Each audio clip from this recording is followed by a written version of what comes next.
کہ یہ مشاعرہ جیسے میں نے پہلے عرض کیا تھا کوئی ایسا عام مشاعرہ نہیں ہے جس میں شعراء آئیں اور کلام سنائیں اور داد پائیں یا نہ پائیں اور چلے جائیں. یہ ہندوستان اور پاکستان کو ایک دوسرے کے قریب دوستانہ ماحول میں لانے کی ایک اتنی بڑی کوشش ہے کہ اس کوشش کی نظیر دونوں ملکوں میں نہیں ملتی.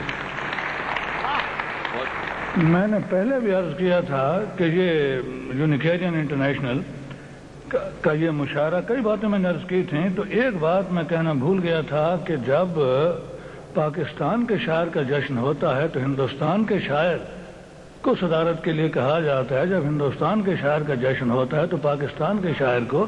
تو یہ کوئی میکینیکل پروسیس نہیں ہے. جب تک دل کی گہرائی سے ایک موج نہیں اٹھتی ہے جذبے کی تب تک یہ فیصلہ نہیں ہو سکتا. یہ کوئی چھوٹی بات نہیں ہے جناب، یہ بہت بڑی بات ہے. اس پر آپ غور کریں. میں یہ نہیں کہتا کہ ہندوستان پاکستان کے تعلقات خراب ہیں، خدا نہ کرے کبھی خراب ہوں، لیکن اتار چڑھاؤ ہے نا. تو اس اتار چڑھاؤ کے وقت اس قسم کا فیصلہ کرنا بڑے دل گردے کا کام ہے. اور ہم تو شعراء ہیں. یہ خمار بارہ بنکوی صاحب تشریف رکھتے ہیں، پرتو روہیلا صاحب ہیں، قتیل شفائی صاحب ہیں، ہمارے محبوب شاعر، محبوب دوست، جن کے جشن میں ہم حاضر ہوئے ہیں دل و جان سے، بڑی محبت سے. اور یہ ببالی یاسین کس کس کا نام لیں، پیرزادہ قاسم ہیں.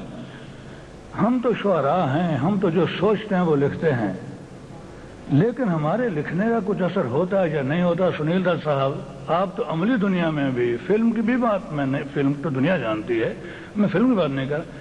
وہ کتنے ہزار میل کا سفر آپ نے پیدل جنوبی ہند سے شمالی ہند تک کیا. کیوں کیا؟ کہ کچھ ہمارے ماحول میں بہتری پیدا ہو.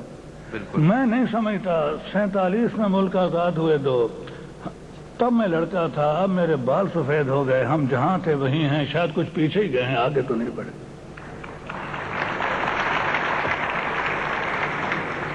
آپ ہمیں یہ بتائیں کہ کب ہمارے اپنے اپنے ممالک کے مسائل حل ہوں گے، کب ہندوستان اور پاکستان یک جان و دو قالب ہوں گے. ہم نے بھائی زمین تقسیم کی ہے نا، دلوں کو تو تقسیم نہیں کیا، یا دلوں کو بانٹ لیا، تقسیم کر لیا.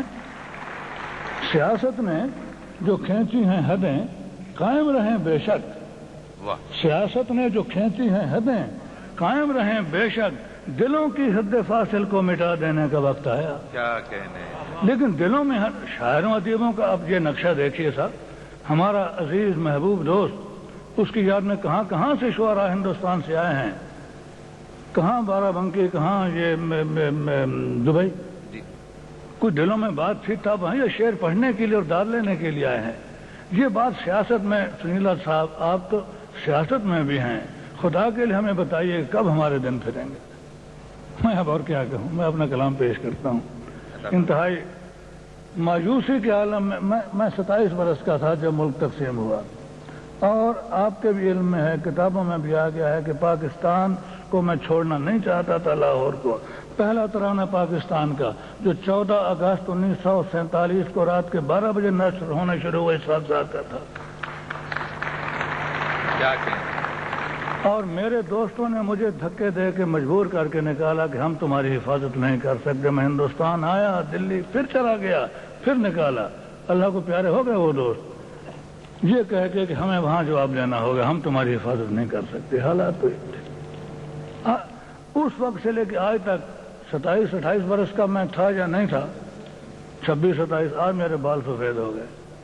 میں تو دیکھتا ہوں، ٹھیک ہے کہ وہ سڑکوں پر قتل و غارت نہیں ہے، لیکن دوستی بھی نہیں. جو ہندوستان اور پاکستان، بھائی دو بھائی ایک گھر میں نہیں رہ سکتے، مکان تقسیم ہو گیا تو پھر کم سے کم اس کے بعد تو صلح و صفائی سے رہنا چاہیے. کہ یہ کب یہ ختم ہوگی. سنیل صاحب معاف کیجیے گا، میں آپ کو پریشان کر رہا ہوں، اس لیے کہ آپ کا اس طبقے میں بھی جو نواز شریف صاحب کا یا ہمارے وزیر اعظم کا ہے، وہاں میں آپ بات کر سکتے ہیں. آپ کہیں گے کہ میں آپ کا وقت ضائع کر رہا ہوں، میں بہت پریشانی کے عالم میں.